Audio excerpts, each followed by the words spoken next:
नमस्कार, जय हिंद, जय भारत, शुभ संध्या। आप सभी का हार्दिक अभिनंदन है, स्वागत है आपके लोकप्रिय कार्यक्रम किरदार-ए-ज़िंदगी में।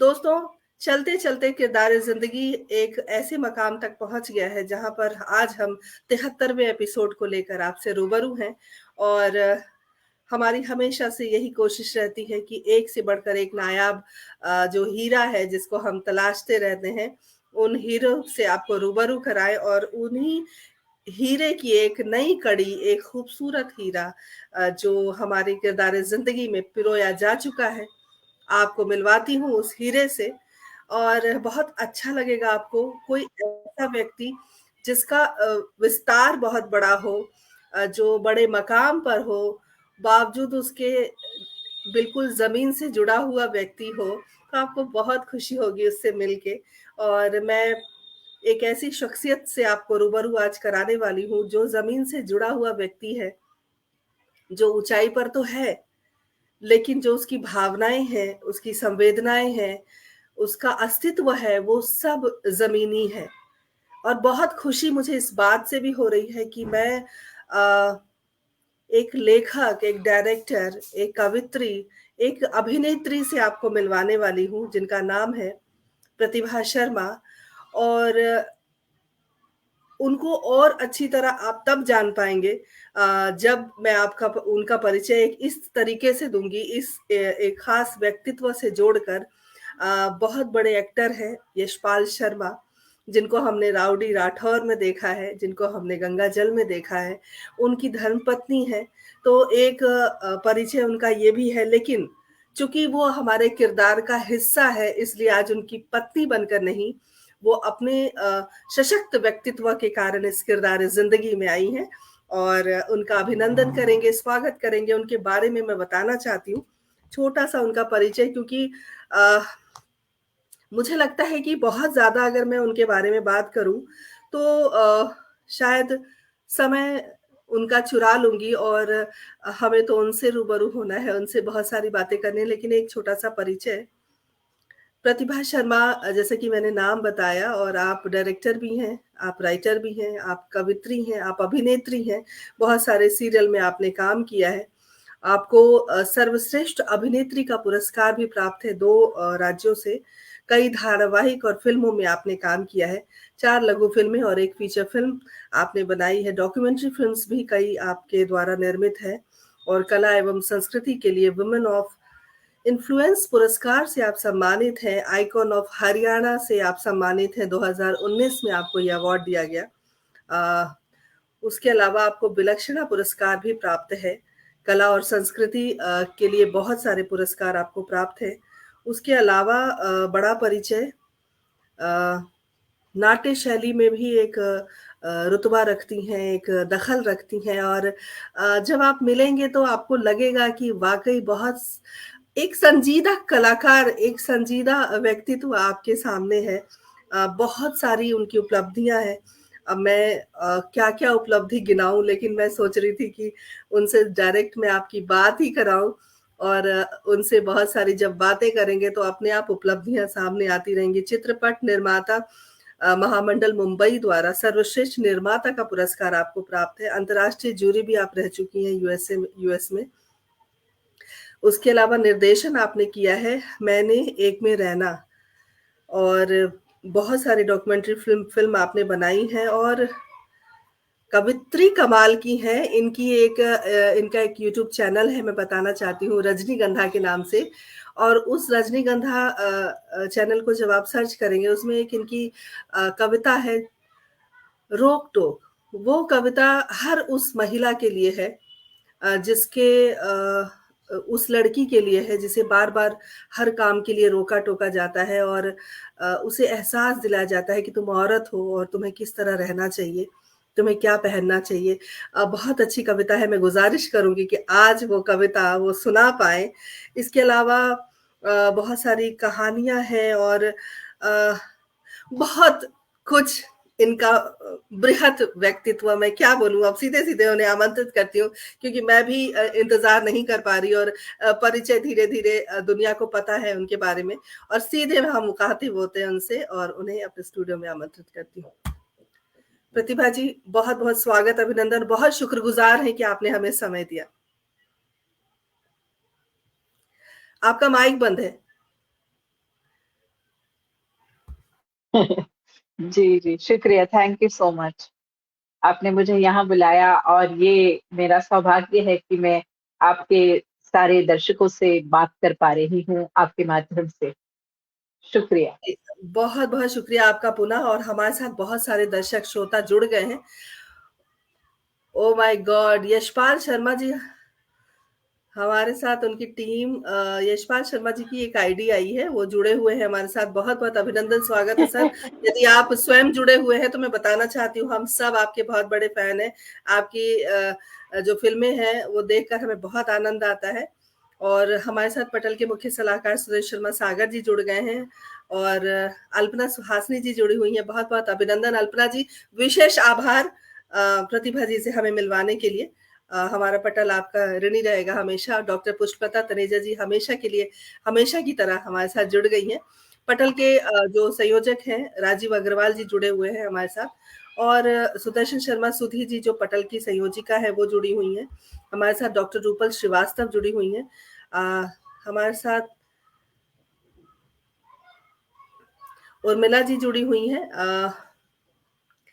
Sir thank you so much, आप हमारे साथ जुड़े हुए हैं, इतना समय निकाला। देखिए, अगर कोई स्त्री आगे बढ़ती है तो बहुत बड़ा योगदान उनके पति का होता है।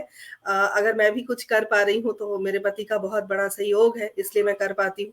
कुलदीप सिंह जी बहुत-बहुत अभिनंदन, स्वागत। आप सभी का अभिनंदन है, स्वागत है, जुड़े रहिए, बने रहिए। और एक खास शख्सियत से आपको मिलवा रही हूँ। प्रतिभा जी, नाम की आप मोहताज नहीं हैं। एक जी, एक ऐसी दुनिया से आप आती हैं जिसको माया नगरी कहा जाता है, मुंबई से।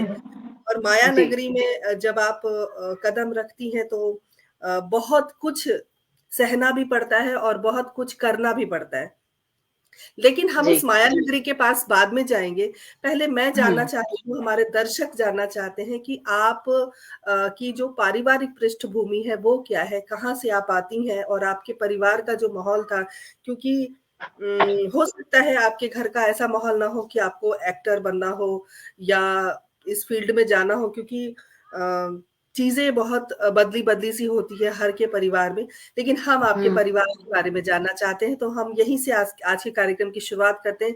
पुनः आपका अभिनंदन है, स्वागत है। जी, शुक्रिया, बहुत-बहुत शुक्रिया।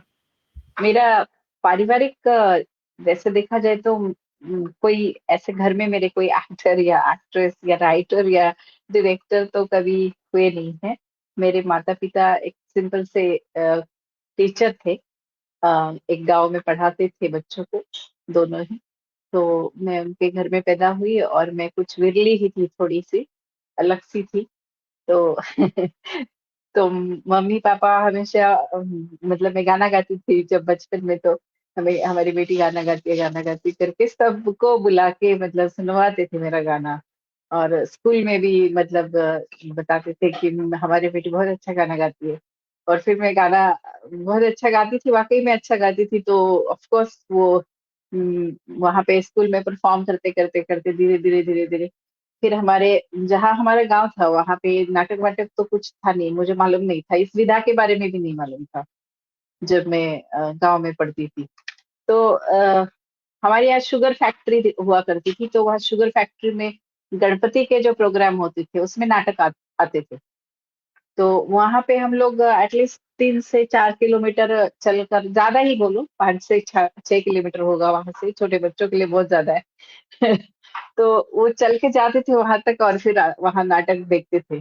तब पता चला कि नाटक ये होता है। तो ऐसा ऐसे शुरुआत हुई नाटक देखने की। और फिर मतलब हमारे जो गाँव था उसमें सिनेमा हॉल भी एक एक ही था। हॉल क्या बोलेंगे उसको, मतलब नीचे रेत पे बैठ के हम लोग सिनेमा देखते थे ओपन थिएटर में। बारिशों में थिएटर बंद रहता था 4 महीने। तो ऐसा मतलब ऐसा कुछ था नहीं माहौल कि भई मुझे मतलब बड़े ही स्टेज वेज परफॉर्म करने के लिए। जब मैं कॉलेज में गई तो ऑफ कोर्स मैंने वहाँ से शुरुआत। जी, नेशनल इंस्टीट्यूट ऑफ ड्रामा से आपने पढ़ाई की है और मुझे हाँ, लगता है इस स्कूल से जितने भी बच्चे पास आउट हैं मतलब वो एक्टर्स। बहुत अच्छे एक्टर होते हैं। अनुपम खेर हम्म। साहब को देख लीजिए और भी बहुत सारे हम्म। नाम हैं, बड़े नाम हैं। तो यहाँ तक का जो सफ़र आपका रहा कि आपके बचपन से ही जब आप नाटक के प्रति आपका रुझान रहा, तो आपको तो ये बिल्कुल तय था कि आप इसी क्षेत्र में जाना चाहती हैं। तो हाँ, इसलिए फिर जी। जब कॉलेज में मैं जब पहली बार गई थी तो मैं सबसे पहले नाटक किधर होता है वो ढूंढने गई थी। तो तो जो टीचर थे उन्होंने बोला यही होता है नाटक। तो उन्होंने फिर मुझे कोई एक संवाद दिया, बोले ये तैयार करके दिखाओ मुझे। मैंने कहा अभी से? हाँ, अभी से। तो तैयार तुरंत ही मैंने फिर लिया और फिर इतना बड़ा लंबा संवाद था। मैंने कभी कुछ किया ही नहीं हुआ था। मुझे लगा बाप रे इतना कैसे हो जाएगा मेरे से। फिर मैंने कहा मुझे थोड़ा सा टाइम दीजिए ना। बोले हाँ हाँ आराम से, तुम आधा घंटा, पौना घंटा, 1 घंटा जितना भी वो पढ़ के तैयार करके आओ तो मेरे को बताना तैयार हो गया है सर। तो मैंने आधे घंटे में उसको रट लिया अच्छे से। और तब इतनी स्मरण शक्ति और वो सब जो करने का जुनून होता है वो उसमें आधे घंटे में मैंने सब कुछ वो रट लिया और उसके बाद बिल्कुल। उनको सुनाया तो ऑफ कोर्स उन्होंने बोला कि माय गॉड तुम तो बनी बनाई अभिनेत्री हो। तो तो वाह! मैंने कहा सर मुझे कोई एक्सपीरियंस नहीं। बोले कोई कहेगा तुम्हें देख के कि तुम्हारा ये सब कुछ सुन के कि तुम्हें कोई एक्सपीरियंस नहीं है। तो फिर मुझे मेन रोल ही मिल गया नाटक में। ओहो! और दैट्स ग्रेट। शहर में मतलब पहली बार मैं जा रही हूँ और शहर के कॉलेज में पहली बार जा रही हूँ और शहर में जाके मैं सीधे ही वहां पहुंच गई जहां मुझे जाना है। और फिर बोले कि हाँ तुम सिलेक्टेड हो। तो तो वहां से ही मुझे मुझे मतलब और हमारे मुझे याद है कि हमारा वो जो नाटक था उसने जो सर्वश्रेष्ठ सम्मान था उस ईयर का वो उसे मिला था। इतने सारे कॉलेजेस की कंपटीशन होती है, पूना में होता है वो सब उसे पुरुषोत्तम करंडक बोलते हैं। जी। तो वो उस नाटक को मिला, हमारे उस नाटक को जिसमें मैंने परफॉर्म किया। क्या बात है, क्या तो बात!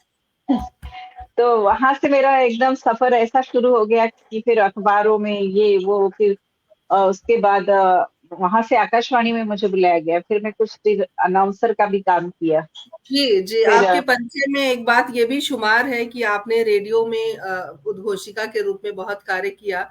मैं सोच रही थी हाँ। कि धीरे-धीरे पत्ते खोलूँगी क्योंकि इतना बृहद परिचय आपका और अगर हम परिचय देने में समय गँवा दें तो आपसे सीधी बातचीत में थोड़ी कमी रह जाएगी इसीलिए छुपा के रखा है कुछ चीज़ें। जी, कहिए आप।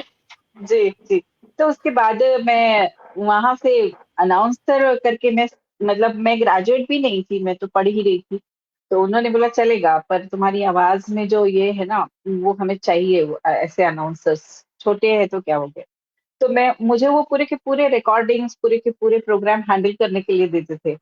और मैं पूरे के पूरे प्रोग्राम्स बनाती थी वहाँ पे मतलब आकाशवाणी में। और मुझे बहुत अच्छा लगता था कि माय गॉड मैं बहुत लकी हूँ कि मुझे इतना सब कुछ करने को मिलता है। तो उसके बाद मैं जैसे मतलब मेरा नेशनल स्कूल ऑफ ड्रामा में सिलेक्शन हुआ। तो ऑफ कोर्स वहाँ पे तो एक नई नई जीवन की कहानी शुरू हो गई ना। कि भई अब यहाँ से एक नया पड़ाव शुरू हो गया लाइफ का।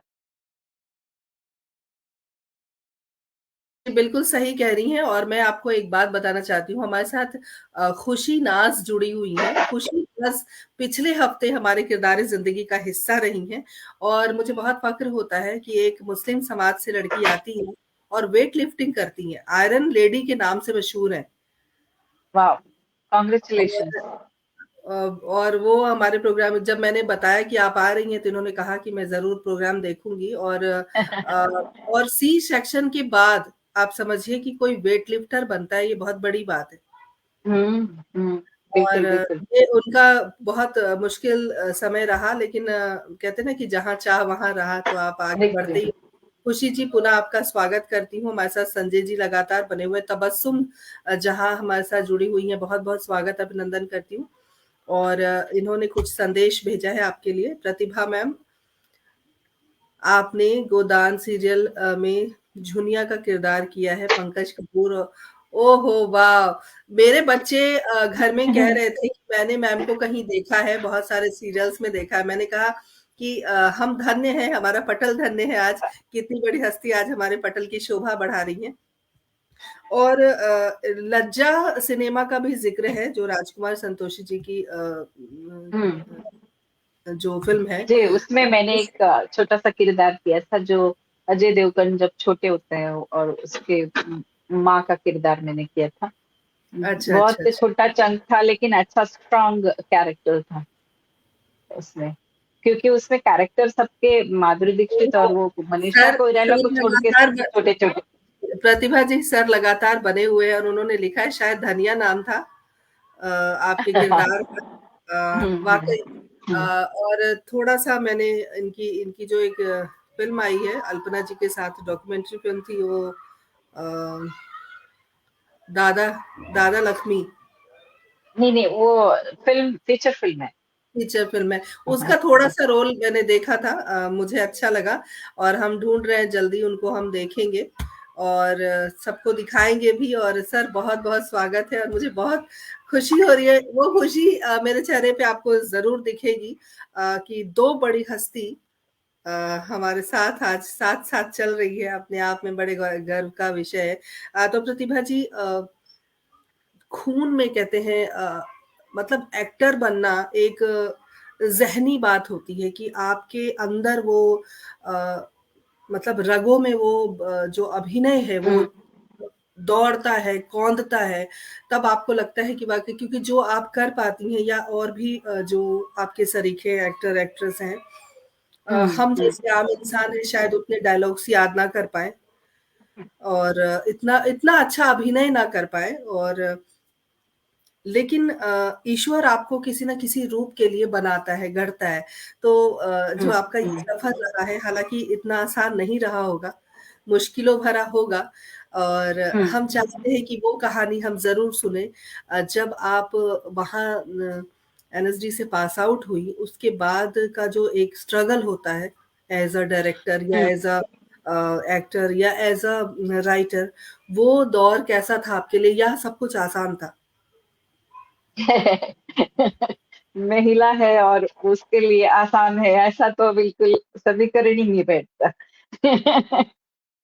तो ये है कि मैं तो बहुत छोटे से प्रदेश से मतलब प्रदेश तो मेरा बड़ा है लेकिन मेरा छोटे से गाँव से थी मैं और मुझे इतनी मालूमात नहीं थी। मैंने इतना इतना जो साहित्य था वहाँ एनएसडी में पहुँचने के बाद देखा तो मैं एकदम मैस्मराइज़ हो गई। कैसे ऐसे मतलब इतने सारी किताबें और इतना ज्ञान और इतने सारे चीज़ें जो मैंने कभी ना सुनी है, ना कभी देखी है। तो मतलब पहली बार मैंने काफ़ी सारी चीज़ें तो मैंने पहली बार सुनी।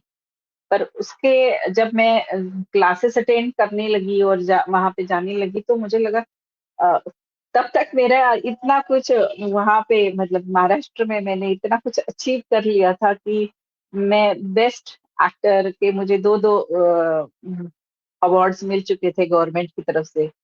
तो उतना मतलब एक तरह से देखा जाए तो मैं महाराष्ट्र में जलगाँव से थी तो ऑफ कोर्स वहाँ पे एक स्टार का ही ओहदा रखती थी।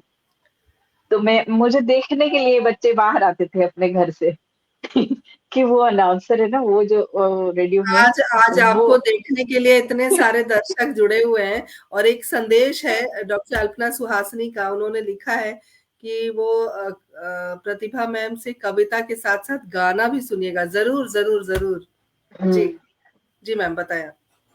हुँ, तो वो ऐसा इतना था और फिर मुझे एनएसडी में पहल एकदम ए से शुरू करना मेरे लिए बहुत मुश्किल था, बहुत ही ज़्यादा मुश्किल कि अभी एक ए से शुरू करो वापस।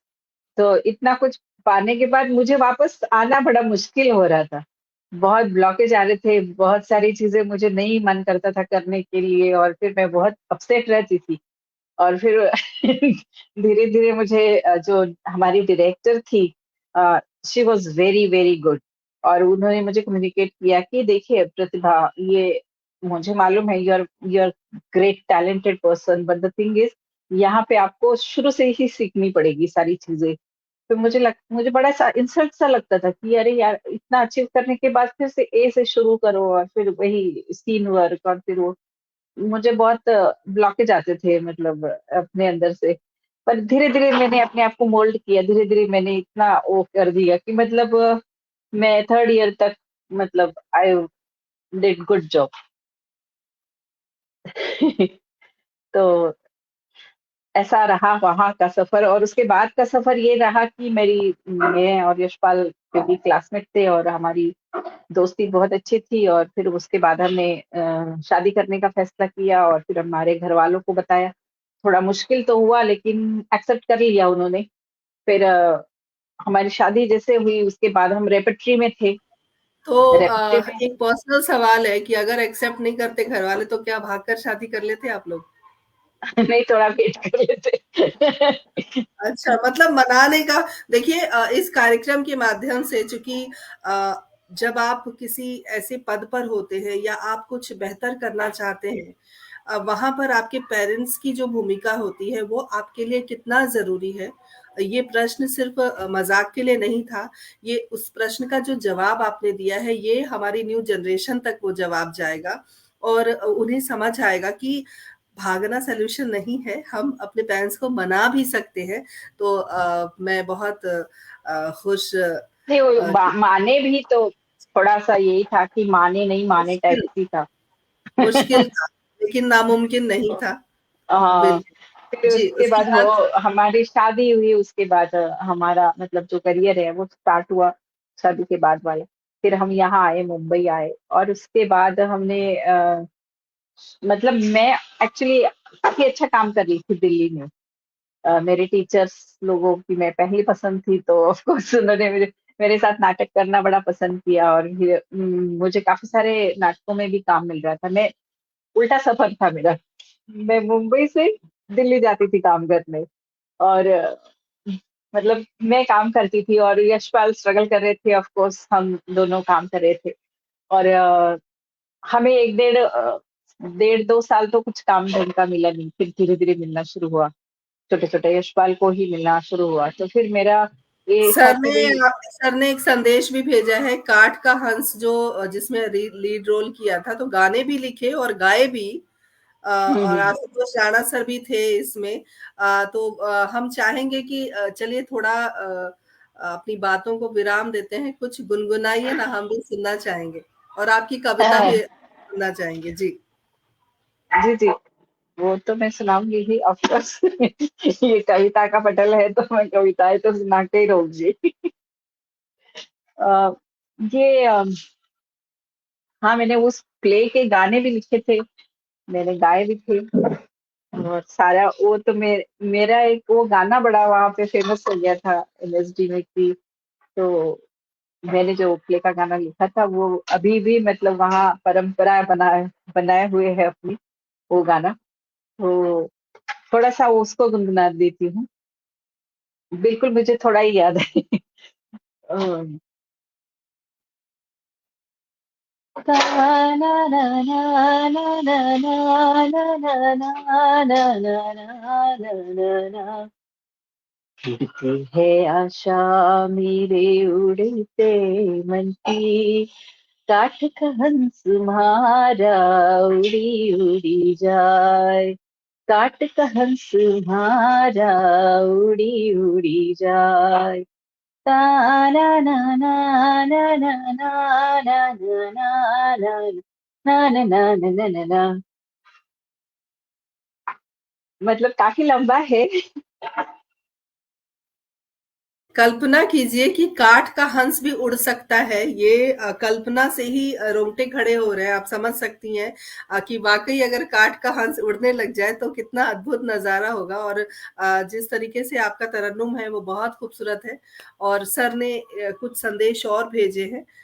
मैं सोच रही थी कि आपको ज़रूर दर्शकों को दिखाना चाहती हूँ। सर ने कितना, देखिए, पटल पर आके इतने बड़े किरदार और वो साधारण से बात लिखते हैं कि जब मेरे पास काम नहीं था तो प्रतिभा ने ही घर संभाला। ओह माय गॉड! सर, ये आपका बड़कपन है कि आप इस तरह के संदेश हम तक पहुंचा रहे हैं। और एक महिला अगर सशक्त बनकर उभरती है तो उसमें उसके पुरुष का, उसके पति का, चाहे वो पति हो या भाई हो या पिता हो, उसका बहुत बड़ा योगदान होता है। पुरुष का किसी भी रूप में योगदान होता है। और इस पटल के माध्यम से मैं तमाम उन कुरीतियों को दरकिनार करना चाहती हूँ जो लोग कहते हैं कि महिला अपने दम पर आगे बढ़ती है। महिला अपने दम पर बेशक आगे बढ़ती है, लेकिन पुरुष उसके पीछे ढाल बनकर ज़रूर खड़ा रहता है। ये बात मैं आज पटल के माध्यम से बताना चाहती हूँ। और सर, मैं शुक्रगुज़ार हूँ कि आप जुड़े हुए हैं। और एक ख़ास बात मैं रिक्वेस्ट करूँगी, हालाँकि जब मैम आई हैं तो मैं चाहूँगी कि कभी आपसे भी हम रूबरू हों, कभी आप भी हमारे पटल की शोभा बढ़ाएँ, परोक्ष रूप से नहीं, प्रत्यक्ष रूप से जैसे मैम आज हैं। ख़ैर, ये सब तो दिल की ख़्वाहिश है जो शायद कभी पूरी हो। जी। और उर्मिला जी लगातार हमारे साथ जुड़ी हुई हैं, बहुत सारे लोग जुड़े हुए हैं। और सुरेश शर्मा सागर जी जुड़े हुए हैं लगातार। और सब सिर्फ़ वाह, वाह, वाह की झड़ी लगा रहे हैं। मतलब कुछ और कहने के लिए शायद इनके पास शब्द कम है। ख़ैर, प्रतिभा जी, हम आगे बढ़ेंगे और क्यों ना कुछ पंक्तियाँ उस कविता की दोहराएँ जिसका परिचय मैंने दिया था, जब औरतों के साथ रोक-टोक होती है। और वो जिस जुनून के साथ आपने उस कविता को पढ़ा है, मैं तमाम दर्शकों को बताना चाहती हूँ। यूट्यूब पे रजनीगंधा के नाम से चैनल है, आप ज़रूर देखें। जिस तेवर से ये कविता पढ़ती हैं, ऐसा महसूस होता है कि पूरी नारी शक्ति को आपने झकझोर दिया है और सोचने के लिए विवश कर दिया है कि क्यों हमें इतना रोक-टोक सहना पड़ता है। मैं चाहूँगी कुछ हुँ। पंक्तियाँ आप सुनाएँ। जी, जी, जी, जी। कविता का शीर्षक है रोक-टोक। उठती हूँ तो बोले उठी क्यों? बैठती हूँ तो बोले बैठी क्यों? भागती हूँ तो बोले ए मत भागो। लेटी हूँ तो बोले क्या दिन भर लेटी रहोगी? कपड़े ठीक से पहनो, मुँह पर थोड़ा पाउडर लगाया करो, माथे पर लाल रंग की बिंदी लगाया करो, हाथ में हरी चूड़ी पहना करो, सुहागन हो ना? पल्लू जरा सर से सरक जाता है, पिन लगाया करो, पैरों में पायल क्यों नहीं पहनी? ब्लाउज का गला थोड़ा छोटा बनाया करो, बिछुए तुमको चुभे चाहे पर पहनो, सुहागन की निशानी है। और ये मर्दों से इतना हंस-हंस के बात क्या करती हो? चलते हुए थोड़ा औरतों की तरह चला करो, घुंघरू की पायल पहना करो, आते जाते पता तो चले ना कि बहू आ रही है। इतनी देर लगा दी लोटा पार्टी में, उन औरतों के ज्यादा मुंह ना लगा करो। और आते हुए थोड़ी लकड़ी चूल्हे के लिए ले आती तो क्या हो जाता? बहन को बोलो थोड़ी नीचे आवाज में बात करे। अभी तो भाई आके गया, फिर इतनी जल्दी बहन भी।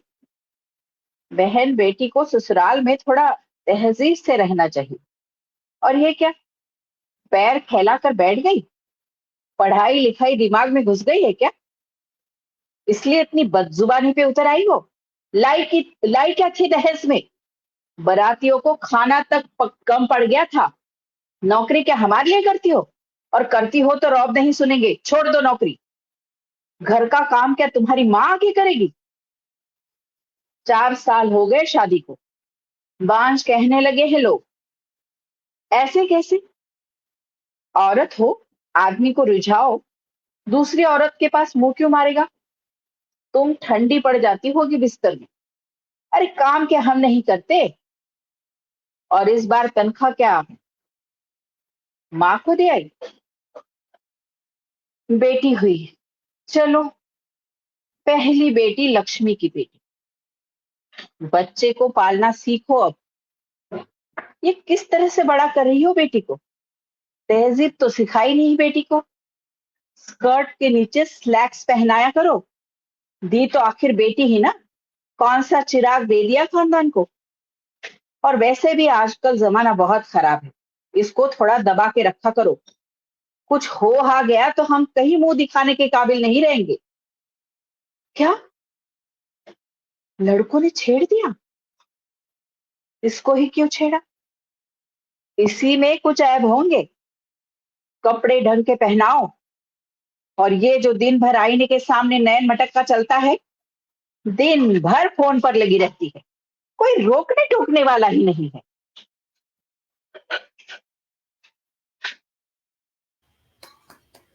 कोई रोकने टोकने वाला नहीं है।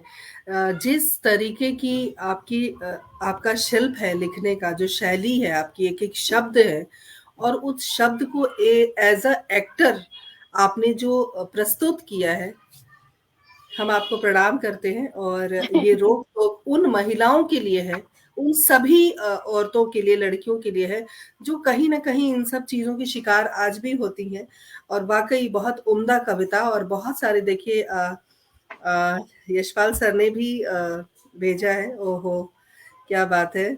और सुरेंद्र शर्मा सागर जी ने लिखा निःशब्द, और ये बहुत अच्छे गज़लकार हैं, मैं बताना चाहती हूँ, गज़लें बहुत, और इनकी आवाज़ भी बहुत अच्छी है। स्टार मेकर पे ये गाने भी बहुत गाते हैं, 5,000 से ऊपर इनके गाने हैं। और डॉक्टर रूपल श्रीवास्तव लिखती हैं, बेहतरीन कटाक्ष सामाजिक विसंगति पर, बिल्कुल सही। और इसीलिए मैं चाहती थी कि रोक-टोक जो है ये आप ज़रूर हमारे पटल के माध्यम से पढ़ें। बाकी और भी जो भी कविताएँ आप सुनाना चाहती हैं ज़रूर सुनाएँ।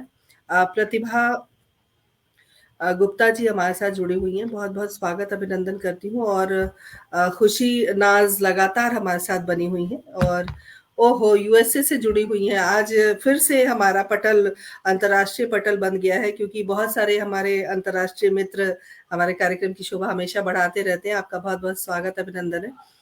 प्रतिभा जी, ये तो आपकी प्रतिभा है, जहाँ लोग कह रहे हैं कि आप प्रतिभा की खान हैं, और बहुत चीज़ें ईश्वर की देन भी होती हैं जो आपके अंदर है।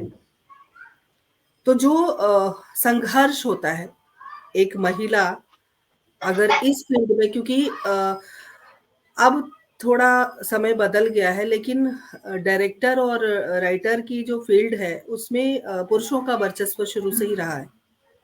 तो जब हम्म। महिलाएँ इस क्षेत्र को आज़माना चाहती हैं, इस क्षेत्र में आना चाहती हैं, तो कितना आसान है महिलाओं के लिए? क्या कहेंगी? थोड़ा डिफिकल्ट है वैसे तो, ये थोड़ा सा मैन पावर वाला फील्ड है, जहाँ पे ऑर्डर देना पड़ता है, और ऑर्डर सुनना पुरुषों को बिल्कुल पसंद नहीं आता, और ये एक लेडी से ऑर्डर सुने, ये थोड़ा सा उनको खटकता है। और पर मुझे जो भी लोग मिले हैं वो बहुत अच्छे लोग मिले, और मेरे कैमरामैन है, या चाहे जो भी मेरे साथ जिन्होंने भी काम किया, वो बहुत कोऑपरेटिव इसलिए भी रहे क्योंकि अ, यशपाल एक बहुत वेल नोन नाम है इंडस्ट्री का, तो उनकी वाइफ डायरेक्ट कर रही है, मतलब कुछ तो अच्छा ही कर रही होगी ऑफ कोर्स। तो इसलिए भी मुझे मुझे थोड़ी आसानी इसलिए हो जाती थी। पर अल्टीमेटली थोड़ा ईगो जो फेस करना पड़ता है वो करना ही पड़ता है महिलाओं को, थोड़ा स्ट्रगल उस हिसाब से देखा जाए तो और बढ़ जाता है। सर का एक संदेश आया है, अब तो आपको गाना गाना ही पड़ेगा, अब तो कोई गुंजाइश नहीं है। सर ने लिखा है, एक गाना ज़रूर सुनाइए, तो जब भी आपका मन करे आप गाना गुनगुनाएँ। और बहुत सारे संदेश आए हैं, जिसमें सब आपसे रिक्वेस्ट कर रहे हैं कि आप एक गाना ज़रूर सुनाएँ। सुनना चाहते हैं तो हम चलिए गाना सुन ही लेते हैं, उसके बाद हम बातचीत का दौर शुरू करेंगे। जी, जी जी सुनाइए, जो आपका दिल करे वो सुनाइए। जी जी। अ,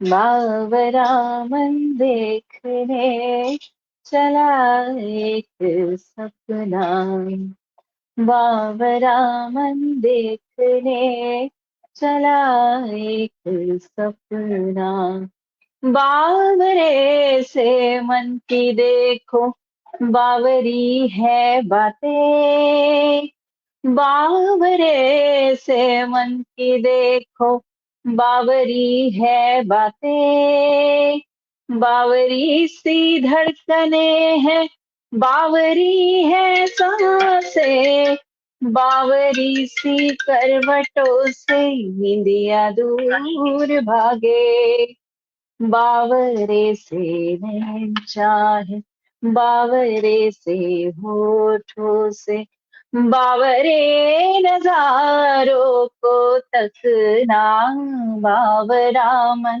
देखने चला एक सपना, बावरा मन देखने चला एक सपना, बावरा सा हो अंधेरा, बावरी खामोशियाँ, बावरा सा हो अंधेरा, बावरी खामोशियाँ, थरथराती लौह मध्यम, बावरी मदहोशियाँ, बावरा एक घूंघटा चाहे, हौले हौले बिन बताए, बावरा एक घूंघटा चाहे, हौले हौले बिन बताए, बावरे से मुखड़े से सरकना, बावरा मन देखने चला एक सपना, बावरा मन देखने चला एक सपना, बावरा मन देखने चला एक सपना। क्या बात है, क्या बात है! आज तो शाम और मतभरी, सुहानी और बहुत रंगीन हो गई है। और देखिए आपके नाम के अनुरूप लिखा है शानदार, कितने सारे संदेश आ रहे हैं, मैं आपको फ्लैश करके दिखाती हूँ। और उच्चारण बहुत स्पष्ट है, इन्होंने लिखा है सर ये कवित्री होने के साथ साथ एक्ट्रेस भी है, तो जाहिर सी बात है। और कुलदीप सिंह जी हमारे साथ जुड़े हुए हैं, बहुत बहुत स्वागत, अभिनंदन, आप सभी का स्वागत है। सभी से एक ही गुजारिश है, कार्यक्रम को ज्यादा से ज्यादा शेयर कीजिए ताकि ज्यादा से ज्यादा लोग हमारे किरदार जिंदगी से जुड़े और एक नायाब हीरा जो हम आज अपने पटल पर लाए हैं उनकी चमक दूर दूर तक पहुंचे। यशपाल सर, आपका विशेष आभार हमसे जुड़े रहने के लिए। और मेरी तो एक ही दिली इच्छा है, जब भी आपके पास समय हो आप जरूर मुझ तक संदेश पहुंचाएं कि कभी आप हमारे कार्यक्रम का हिस्सा बने और बहुत सारी खट्टी मीठी बातें आपसे हम जरूर करें। प्रतिभा जी, जब हम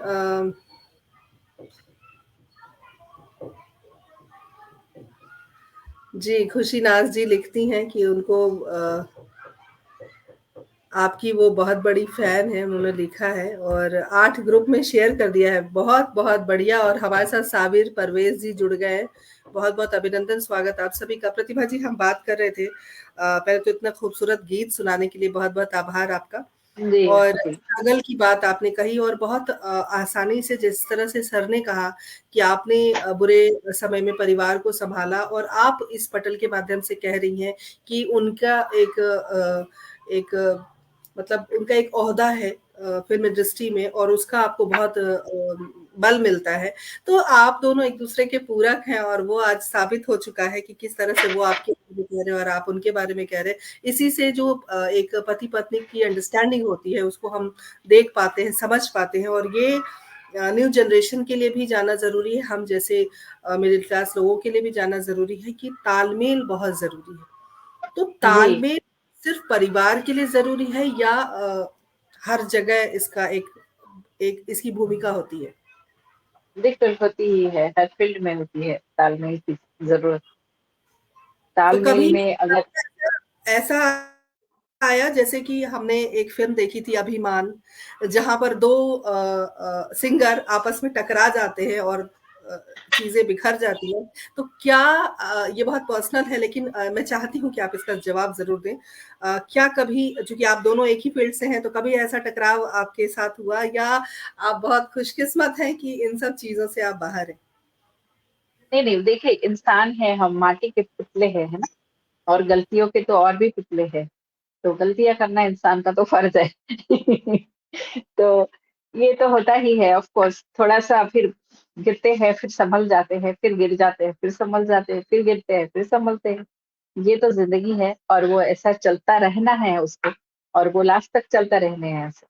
तो इसमें ऐसा कुछ नहीं है कि आपकी जिंदगी में ऐसा कुछ हुआ नहीं, क्या होता है, सबके ही लाइफ में होता है। और कुछ ना कुछ, कभी किसी के लाइफ में कुछ ज्यादा हो जाता है, कभी किसी के लाइफ में कुछ कम हो जाता है, बस इतना ही फर्क होता है, लेकिन होता जरूर है। ये ज़िंदगी है और ज़िंदगी इसी तरह चलती है। आपके बच्चों के बारे में आप कुछ बताएँ? जी, मेरे बच्चे बहुत स्वीट है, बहुत प्यारे हैं और अपने लाइफ में अच्छा करे ये मैं दुआ करती हूँ और हमेशा ही करती रहूँगी। और जैसा हमने बहुत स्ट्रगल से अपनी ज़िंदगी जी है दोनों ने, उसको वो समझे और उससे वो कुछ प्रेरणा ले और कुछ आगे बढ़े। मैं हमेशा चाहूँगी अपने बच्चों के कितने साथ बच्चे हैं यही और दुआएँ हैं। एज किस एज ग्रुप में हैं आपके बच्चे? मेरे बच्चे, एक तो बड़ा बेटा है मेरा 19 साल का है और एक 16 साल का है। मतलब उस तरह से देखा जाए तो अब बड़े हो गए हैं। बड़े हो गए हैं, समझ गए हैं कि और बहुत अच्छी बात आपने कही कि माता-पिता के स्ट्रगल को अगर बच्चे समझते हैं और अपनी एक अलग दिशा बनाते हैं, तो ये आपके लिए भी बड़े सुकून का पल होगा जब आपको जी। लगेगा कि बच्चों ने कुछ सीखा। तो बहुत अच्छी हुँ। बात है और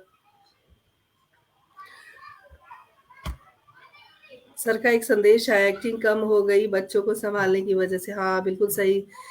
हाँ, बिल्कुल सही कह रहे हैं। परिवार को सँभालना थोड़ा-सा हो जाता है और चीज़ें धीरे-धीरे बिखरने लगती हैं, लेकिन कोई बात नहीं। बच्चे अब बड़े हो गए हैं और जब बच्चे बड़े हो जाते हैं, तो आप उसी ऊर्जा के साथ आगे बढ़ती हैं। मुझे लगता है कि एक्टिंग की दुनिया एक ऐसी दुनिया है, जहाँ पर कोई बूढ़ा नहीं होता और जहाँ पर एक्टिंग बिल्कुल, हाँ। कभी हाँ, एक्टिंग हमेशा कभी भी कर जवान सकते हैं। हाँ, जी, जी। कभी भी कर सकते हैं।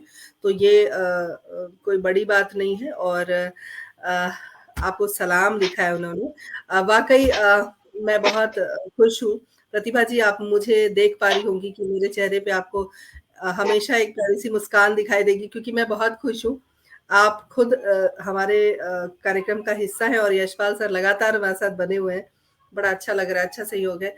प्रतिभा जी संजीदगी बहुत ज़रूरी होती है किसी भी एक्टर के लिए और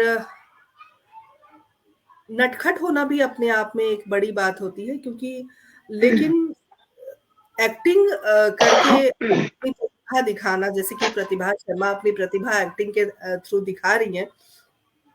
एक आम जीवन में आप किस तरह रहती हैं? क्या हमेशा संजीदगी में रहती हैं या मस्ती करती रहती हैं या बचपन जो आपका रहा है वो किस रूप में रहा है? वो भी हमारे दर्शक जानना चाहेंगे। बचपन तो मैंने बताया आपको कि मैं एक छोटे से गाँव में पली-बड़ी हूँ। एक ही अ, सिनेमा एक हॉल था। होता है कि नटखट बच्चा या एक शाई टाइप का कि ज़्यादा बोलना नहीं, ज़्यादा नहीं, नहीं, बातों मैं तो सारा टाइम लड़कों में ही खेलती थी। मुझे तो लड़कियों के खेल ही नहीं मालूम थे मुझे। जो भी कंचे खेलना, वो ये खेलना, सब मैं मेरे लड़कों के ज़हन ही में यही खेल। बात आई थी कि कंचे खेले कि नहीं आपने? अभी यही पूछने वाली थी मैं। कंचे खेलना, गिल्ली गिल्ली डंडा खेलना, ये सब यही खेलती थी मैं तो। कभी वो घर-घर खेली नहीं मैं, लड़कियों की तरह। वो दूल्हा-दुल्हन वाला खेल या घर-घर नहीं खेली मैं। मतलब मुझे याद नहीं पड़ता कि वो बर्तन लेना और वो घर से बर्तन मम्मी के और कुछ वो ऐसे करना, वो नहीं। मैं बस वो कुत्ते, छोटे कुत्ते होते थे ना, उनको बेबीज़ बना के उनसे झूला झूलती रहती थी, बस उतना ही करती। कई उनके लिए झूला झूला बना देती थी उनके लिए। अच्छा, ये भी बढ़िया है और सुरेश शर्मा सागर जी लिखते हैं कि डॉक्टर और एक्टर कभी बूढ़े नहीं होते, बिल्कुल सही, सही कहा आपने और हमारे साथ शिवानी चतुर्वेदी रेखा जी जुड़ी हुई हैं, बहुत-बहुत स्वागत, अभिनंदन। आप सभी का स्वागत है और अच्छा लग रहा है जब आप सभी जुड़े हुए हैं और इतने सारे आपके संदेश आते हैं जो मुझे लगता है कि फ्लैश कर दूँ क्योंकि पढ़ने का भी समय अगर बचा लूँ मैं तो मैम से कुछ ज़्यादा ही बात कर पाऊँगी।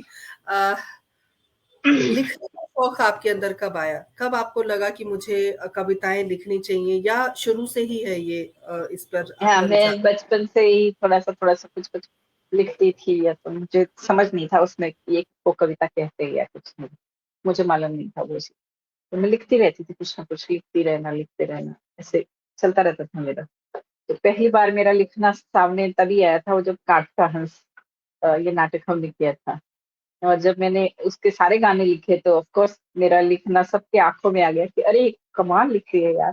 तो उस तरह से ओहो! मतलब ऐसा हो गया। उस वक़्त से मेरा फिर लिखना फिर जब जैसे वे मतलब बच्चे बहुत छोटे थे, तो मुझे लगता था कि अब तो मैं एक्टिंग नहीं कर पाऊंगी, अब तो बड़ा मुश्किल है।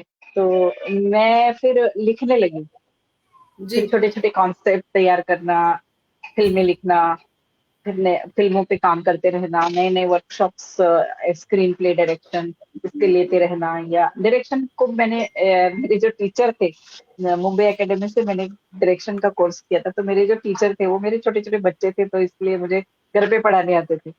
तो मेरा वो जुनून देख के तो उनको लगता था कि हाँ जाना चाहिए वहाँ पढ़ाना उस लड़की को। तो वो मुझे घर पे ही पढ़ाते थे आके, जबकि वो ऐसा नहीं कर सकते, एकेडमी है वो एक। तो बिल्कुल। भी वो बोलते थे मैं आपके लिए आऊंगा, आपको पढ़ाऊंगा बस। तो ये बहुत अच्छा लगता था मुझे कि ये सब लोग इतना मुझे प्यार करते हैं। और वो धीरे धीरे मैंने फिर उन्होंने बोला कि अभी बैठना नहीं है, अभी जैसे कोर्स तुम खत्म कर लो अभी बैठना नहीं, कोई एक फिल्म छोटी जो तुम डायरेक्ट करना चाहे तुम शुरू करो। तो फिर मैंने वो जो मेरी फिल्म मैंने लिखी थी नई अम्मी, आप देख सकते हैं उसको यूट्यूब पे, उसके कुछ प्रोमोज है। नई जी। अम्मी, हाँ। तो नई अम्मी मैंने पहली बार डायरेक्ट की, और मुझे एक एक चीज उसके बारे में एकदम मेरे एक जो सक्षम डायरेक्टर होता है जिसको अपनी एक एक फ्रेम मालूम हो, वैसे मैंने उसको डायरेक्ट किया। तो सब लोगों को लगा कि अरे ये तो एक्ट्रेस है, इसको क्या मतलब इसको क्या आएगा डायरेक्शन टाइप ऐसे था। पर धीरे धीरे समझ में आया कि नहीं, she is having something, view है उनके पास, एक विजन है, तो शी कैन डू इट। तो वो धीरे धीरे फिर वो एक पड़ाव, फिर दूसरी फिल्म, फिर तीसरी फिल्म ऐसे। फिर जब मैंने फीचर लेंथ डॉक्यूमेंट्री की तो ऑफकोर्स उसको तो काफी सारी जगह सराहना मिली, काफी सारे अवार्ड्स मिले।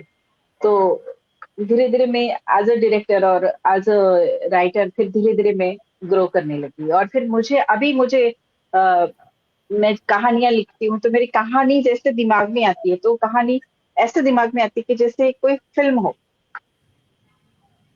तो लिखने का जो प्रोसेस होता है मेरा, वो सारा उसी तरह का होता है। अ, तो मुझे अल्पना जी काफी बार बोलती भी है कि आपकी जो लेखन शैली है उसमें अ, ऐसा लगता है कि ये कहानी फिल्म के लिए लिखी गई है, साहित्य से ज्यादा उसमें ऐसा लगता है कि ये फिल्म के लिए लिखी गई कहानी है।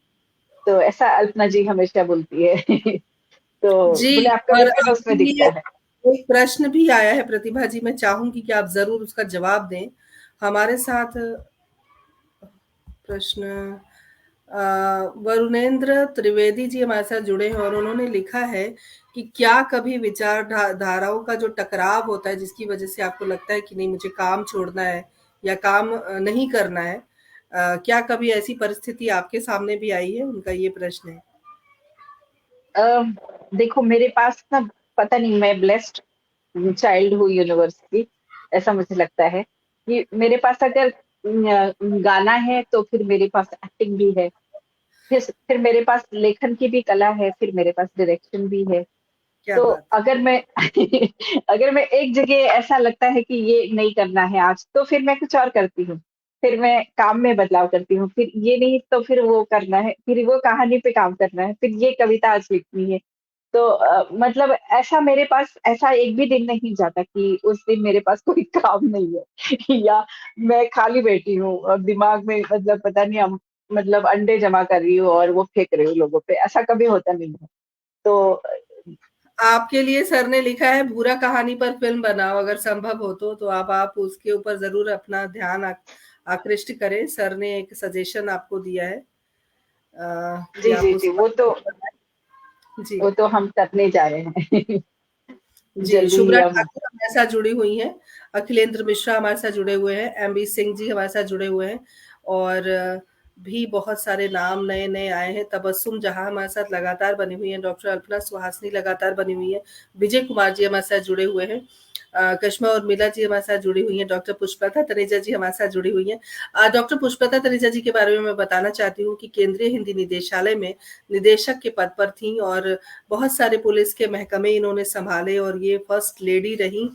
बहुत सारे इनके पद रहे और अब हमारे हिंदी साहित्य संस्थान की वरिष्ठ सदस्या हैं और बहुत स्नेह देती हैं। आपका अभिनंदन है शुभ्रा ठाकुर जी, अपनी कोई कविता भी ज़रूर सुनाइए। शुभ्रा जी, इन्होंने कविता सुना दी है, लेकिन हम गुज़ारिश करेंगे कि कुछ और कविताएँ अगर आप सुनाना चाहती हैं, या कुछ लोगों ने वही फ़रमाइश की है कि कोई गाना सुना दीजिए, तो जो आपका दिल करे वो, क्योंकि आज का दिन आपका है, जो आपका दिल करे आप ज़रूर हमारे दर्शकों को सुनाएँ।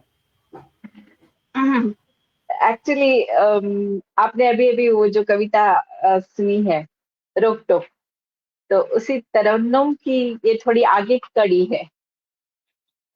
मतलब बिल्कुल उसके कॉन्ट्रास्ट। तो ये है ऐसी औरतें,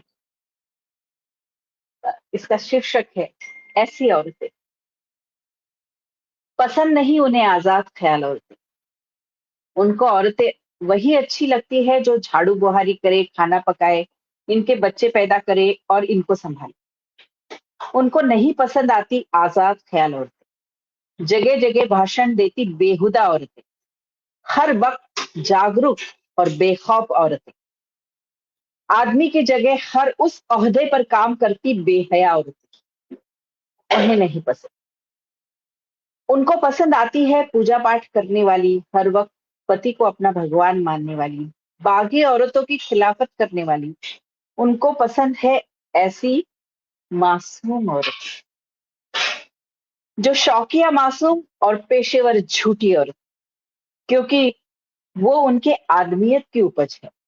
उनको नहीं पसंद ऐसी आज़ाद ख़्याल औरतें, जो अपनी बात कहने से नहीं डरे, जो मुँह पर सच का तमाचा जड़े, भले ही माँ दुर्गा की पूजा करते हो, झांसी की रानी के गुण गाते हो, पर मीराबाई की छवि में औरत को कैद करना इनका पुराना शौक, और प्रेम के नाम राधा के प्रेम पत्र पढ़ना। क्या बात है! क्या अगर बात है! आह! अगर ऐसी कोई प्रेमिका अगर है भी, तो उसे गणिका की उपमा से नवाजेंगे।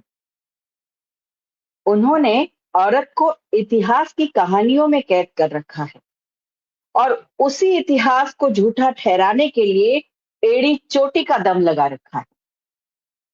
इसलिए उनको नहीं पसंद तरक्की पसंद औरतें। खेतों के मेंढों पर गन्ना काटती बेखौफ औरतें, मेंढों पर ही गाड़ दी जाती है, भेंट चढ़ जाती है इनकी शांति के, और उनके लिए आवाज उठाती बेपरवाह औरतें उन्हें नहीं पसंद। नहीं पसंद इनको आजाद ख्याल औरतें। क्या बात है! क्या बात है! नहीं पसंद इनको आज़ाद ख़्याल की औरतें, और वाक़ई जो मैंने शुरू में ही एक बात कही थी कि आपके जो अल्फ़ाज़ हैं, और जिस तरीके से आप कविता के ताने-बाने को बुनती हैं, वो ऐसा लगता है कि बिल्कुल यथार्थ में सत्य है, और लगता नहीं है, वो एग्ज़ैक्टली है। और मुझे लगता है कि जो नई जनरेशन है, नीलू बब्बर जी हमारे साथ जुड़ गई हैं, अभिनंदन। अ, उनके लिए एक संदेश भी है कि अगर आप इस तरह का महसूस करते हो, तो मुश्किल नहीं है, आप अपनी बेड़ियों को तोड़ें और आप अपनी मंज़िल तक पहुँचे। तो इस संदेश के लिए और इतनी हिम्मत के लिए, क्योंकि जब आप, मुझे लगता है कि मुक्त छंद की जो कविताएँ होती हैं, वो यथार्थवादी ही होती हैं, ज़्यादातर। हाँ। ज़मीन हम्म, से जुड़ी हुई होती हैं, और वो सच्चाई बयान दिल करती से हैं। दिल से दिल से, निकलते हैं वो सारे शब्द जी, तो वो जो एक, आपने जेब होते। जी, वो एक तलवार भी है, बेड़ियों को काटने के लिए, मुक्त छंद की जी, कविताएँ, जैसा कि मैं महसूस कर पाती हूँ। तो उसके लिए साधुवाद, इसी तरह लिखते रहिए। कोई किताब आपकी आई नहीं कविताओं की? मेरी कुछ 2 किताबों में कुछ कविताएँ तो छपी हैं, अच्छा, लेकिन काफ़ी सारे लोग जैसे तबस्सुम जी है या अल्पना जी है, मुझे काफ़ी प्रेरित करती रहती है। यशपाल भी मुझे बोलते रहते हैं कि तुम अपनी कोई किताब निकालो। तो ज़रूर जल्दी ही मैं इसके लिए प्रयत्नरत हूँ, और मैं कोशिश करूँगी कि मैं जल्दी ही आपके सामने एक किताब लेके आऊँ। बिल्कुल आप अपनी किताब निकालें, और हम सब आपके सहयोग के लिए खड़े हैं। आपको जब भी हमारी ज़रूरत महसूस हो। राकेश गंभीर जी हमारे साथ जुड़ गए हैं। बहुत-बहुत अभिनंदन, स्वागत, आप सभी का अभिनंदन है, स्वागत है। बहुत सारे दर्शक, श्रोता जुड़े हुए हैं, जिनका नाम लेना मुझे लगता है कि आज मुश्किल हो रहा है, क्योंकि बहुत समय के बाद पटल पर इतने महानुभावों का पदार्पण हुआ है और सब आपकी देन है और यशपाल सर का एक खुमार है जो सबके सिर चढ़कर बोल रहा है। बहुत अच्छा लग रहा है आपसे बातचीत करके और मुक्त छंद की बात हम करते हैं जहाँ पर यथार्थ होता है, तो हमारी शुभकामनाएँ हैं कि आप अपनी एक किताब ज़रूर निकालें और उस किताब का हिस्सा कहीं न कहीं हम लोग रहें और जब भी आप बिल्कुल। उसका इनॉग्रेशन करें, मैं चाहूँगी कि मैं ज़रूर उस इनॉग्रेशन में शामिल हूँ। जावेद अब्बासी हमारे साथ जुड़ गए, बहुत अच्छे गज़लकार हैं। अभिनंदन, आपका इस्तकबाल है। और गुलशन ग्रोवर ये हाँ, गुलशन उनका ग्रोवर नाम तो विष्णु ग्रोवर है, कुछ ओके, और ओके। मतलब। जी, बहुत-बहुत अभिनंदन, स्वागत। अब मैं थोड़ा-सा घबरा गई थी, मैंने कहा बाप रे! एक से बढ़कर एक यहाँ पे प्रतिभा जब इकट्ठी हो जाएगी तो मेरे लिए थोड़ा-सा सँभालना मुश्किल हो जाएगा। ख़ैर प्रतिभा जी इतनी बातें, लेकिन जो महिलाओं के साथ जो अ, स्ट्रगल है महिलाओं का या जो चीज़ें लगता है कि बदल गई हैं लेकिन चीज़ें अब भी वही हैं, तो उसके लिए क्या संदेश है? मतलब आज की जो महिलाएँ हैं उनके लिए आप क्या कहना चाहती हैं? जी देखिए, कोई भी लड़ाई अगर है, औरत की लड़ाई जन्म से शुरू होती है, उसको जन्म से ही रोक दिया जाता है, जन्म लेने से ही रोक दिया दिया जाता है। तो औरत की लड़ाई वहाँ से ही शुरू होती है, जब वो कोख में आती है ना? तो वहाँ से वो जो लड़ाई करते हुए और अपनी जो भी हम चंडी का रूप देखते हैं, जो भी हम झांसी का रूप देखते हैं, तो वहाँ तक की जो लड़ाई है, वहाँ तक तलवार उठाने की वो जो धैर्य है और वहाँ तक जो मेरी झांसी नहीं दूँगी कहने का जो ये धैर्य है, वहाँ तक जो आने की जो यात्रा है, वो कभी ना छोड़े। क्योंकि अपनी लड़ाई हमें खुद ही लड़नी है। कोई और आके हमारी लड़ाई नहीं लड़े। कोई अमेरिका से नहीं आएगा और कोई दक्षिण अफ्रीका से नहीं आएगा और आपकी लड़ाई लड़ेगा। आपको अपनी लड़ाई खुद ही लड़नी है और खुद लड़ के आपको दूसरों के लिए प्रेरणा भी देनी है कि आप भी लड़िए, आप आइए हमारे साथ, करिए, बात करिए।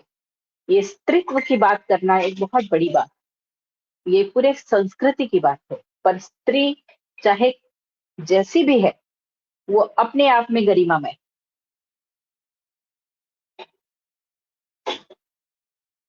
बहुत उम्दा बात आपने कही। स्त्री जैसी भी है, गरिमामयी है और अपनी लड़ाई स्वयं लड़े। एक संदेश आया था जिसमें उन्होंने शायद मैं देख नहीं पा रही हूँ, खो गया है शायद, मैं ढूँढती हूँ। शायद उन्होंने ऐसा कुछ लिखा है कि आप न्यू कमर के लिए कुछ विशेष सुविधाएँ उपलब्ध कराती हैं जो मुंबई में स्ट्रगल कर रहे होते हैं। ऐसा कोई संदेश था, मैं ढूँढती हूँ। अगर ऐसा कुछ है तो आप ज़रूर हमारे दर्शकों से साझा करें, हमें खुशी होगी। तब तक वो संदेश भी शायद मुझे दिख जाएगा। जी, मेरा एक पहल फाउंडेशन है, जो जी, जी, एक्टर्स जी, के लिए मैंने बनाया है।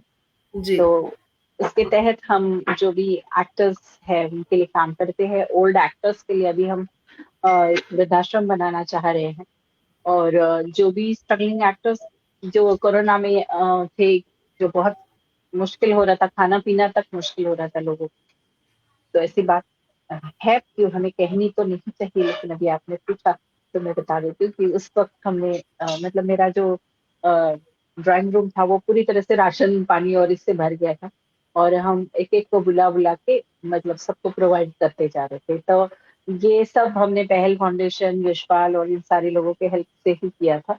तो मुझे उस बात को कहने में कोई मतलब गुरेज़ नहीं है कि ठीक है, ऐसा किया तो किया था। मुझे मुझे बहुत खुशी है कि आपने इस बात को यहाँ पर साझा किया। देखिए बेशक हम कुछ कर रहे होते हैं, लेकिन जब इंसानियत को ज़िंदा करने की बात होती है, इंसानियत के लिए कुछ करने की बात होती है, आपके फ़ैन ने ये बात कही और ये मेरे पास आ गया संदेश, ढूँढ रही थी मैं, तबस्सुम जी ने लिखा था आपके फाउंडेशन के बारे में, स्ट्रगल करते हुए लोगों की मदद करती हैं। तो देखिए ये अपने आप में बहुत बड़ी बात है और यहीं से हम समझ सकते हैं कि कोई व्यक्ति अगर ज़मीन से जुड़ा हुआ है या कोई व्यक्ति के अंदर इतनी भावनाएँ, इतनी संवेदनाएँ हैं, तभी वो किसी और के लिए कुछ कर सकता है और आपके जज्बे को हम सलाम करते हैं, प्रणाम करते हैं और इसी तरह आप करते रहें जो आप कर रही हैं। बहुत सारे संदेश आए हैं कि आप एक और गाना सुना दीजिए। अब मुझे नहीं पता आप उनको क्या निराश करेंगी या कुछ सुनाएँगी, क्योंकि हमारा समय भी हो रहा है और चलते-चलते अगर आप कुछ सुनाना चाहती हैं या थोड़ा सा एक सुना दे। कोई ऐसी बात है जो आप चाहती हैं कि हमारे मंच से वो बात साझा हो, तो आपका अभिनंदन है। नहीं नहीं, अच्छा है, गाना ही सुना देते हैं। जी। हम्म,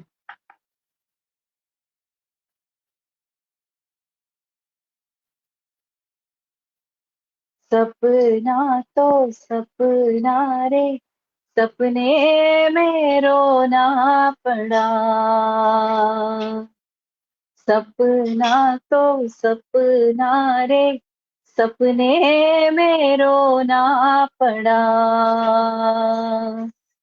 सपनों का राजा रूठ गया रे, सपनों की रानी रूठ गई रे।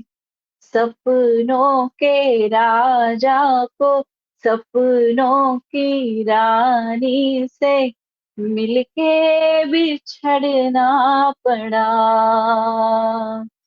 सपना तो सपना रे, सपने में रोना पड़ा।